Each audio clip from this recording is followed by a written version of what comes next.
if you actually were to diacritically mark off stresses rather than stress, non-stress, stress, non-stress, this binary, black and white, dualistic thought, and think about the way and read a paragraph normally. If you were to, have one of those meters that looks like a heart monitor about, on the stress level that's in sound or voice, you would clearly be able to demarcate and say any 100 syllables that someone speaks randomly, just talking randomly, probably a minimum of 10 to 12 stress levels, at a maximum, maybe 2 or 3 dozen stress levels.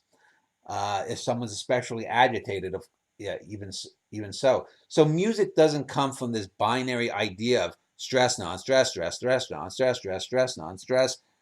Music comes from the ways that the stresses play out. So if, let's say, I have a 10 or 11 syllable line in poetry, the music will be like that. It'll go up and down like waves, and those waves won't be exact, but they may be, a little bit with a hump here or there.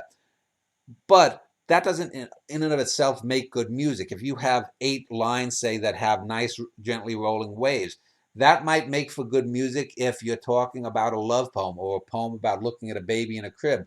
But if you're talking a poem where the character or the speaker of the poem is stressed, talking about being in war, um, some of the famous World War I poets, if you were to really diacritically mark some of those poems, they have great music, but they are not metric by any sense of the word.